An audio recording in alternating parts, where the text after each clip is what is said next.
my name is Kevin Muir and welcome to Kevin Cuts Class. I'm really excited because today for the first time I get to go beyond Portland city limits. Let me show you the adventure map. I'm going to start off here in Portland and head 10 miles south to Oregon City.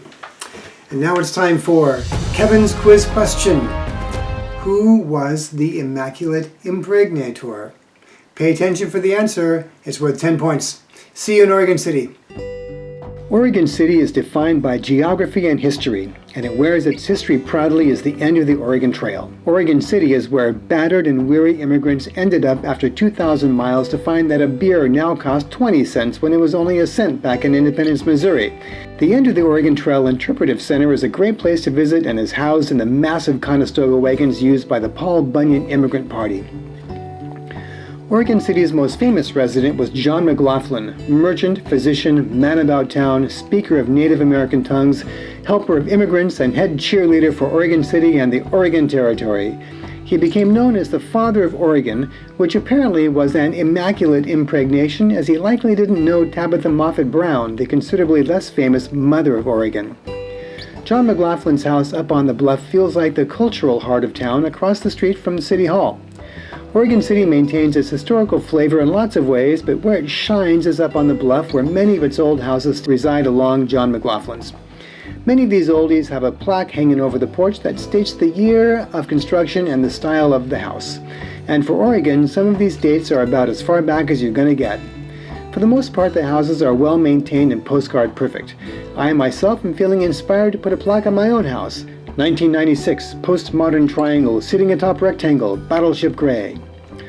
Along with history, Oregon City excels at geography. Most of Oregon City sits on a bluff above the Willamette River. You can drive up the bluff or you can walk. It's a pleasant walk. In fact, we're walking up the bluff right now. But people will be people, and eventually boredom set in for the good citizens of Oregon City. Do we have to keep driving up and down the bluff? Isn't there some other more interesting way to do this? So the city installed the nation's only outdoor municipal elevator, and that bears repeating, people. This is the only, and I mean in the entire America, the only outdoor municipal elevator. It's called Oregon City Municipal Elevator. It's free, it's outside, it's 15 seconds of pure elevator bliss. Right up until the pandemic, this elevator had a designated operator to push the button for you, which is either up or down with no intermediary stops. Sadly, those days of elevator elegance are no more, and now we have to push our own pandemic button to go up and down in Oregon City. The top has a terrific observation deck that looks like a flying saucer, as it was built in the 1950s when flying saucer was the height of chic. At the top, I spoke with Carrie Crook, elevator manager, history teller, and former button pusher, who told me what's up and what's going down in Oregon City. We're here at our great Oregon City elevator. So the current elevator was built in 1955, but the first one was built in 1915. So we've had an elevator here for about 105 years. The whole reason they wanted to build an elevator is because there was the mill downtown that was created in, I think, 1846 or 1847 by John McLaughlin, who is the father of Oregon City and the father of Oregon in general as a state. Oregon City is the first city west of the Rocky Mountains, I think maybe the first city west of the Missouri River, and we were the territory seat for both Washington and Northern California. So we like to think of ourselves as the end of the Oregon Trail. Normally people, I say the trail ends where you pull your wagon off, right? So if you're the Donner Party, the trail ends a little bit sooner, but if you wanted to get your land claim, you had to come downtown to Oregon City here to pick it up. So we became well known as the end of the Oregon Trail and also home to brothels, right? Because if you had a wife, you got double your land claim, so people were always meeting up here too. A geographic focus of Oregon City is the Willamette Falls. It's the second largest cataract in the United States after Niagara. I just learned this the other day and was surprised. I've always been slightly suspicious of this waterfall, until recently anyway. In fact, until about yesterday.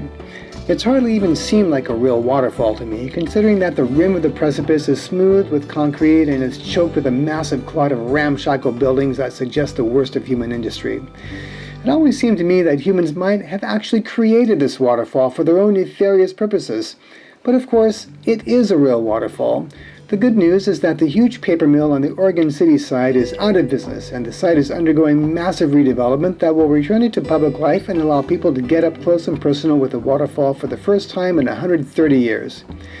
But ignoring the still present industrial blight and smoothed out rim of the cataract and all the concrete they've shoved in among the rocks of the falls, there's still the waterfall, second largest by volume in the United States. So take a moment to look and appreciate. Like all waterfalls, it's powerful and magnificent.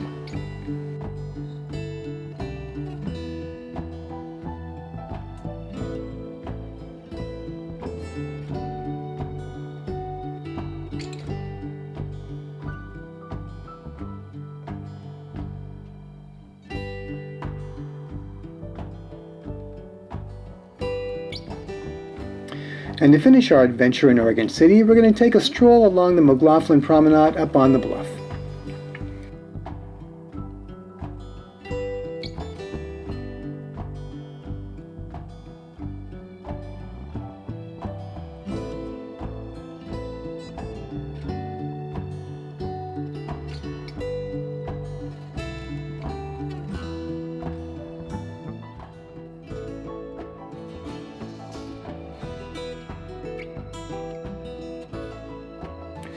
Thanks for joining me today. The next time you're planning a trip to Clackamas County, Oregon, consider spending a few hours in Oregon City, land of history and geography, the end of the Oregon Trail, home of John McLaughlin, the father of Oregon, home of the nation's only outdoor municipal elevator, and the Willamette Falls, second largest by volume in the whole of the United States. Small town, deep history, big geography. Happy travels.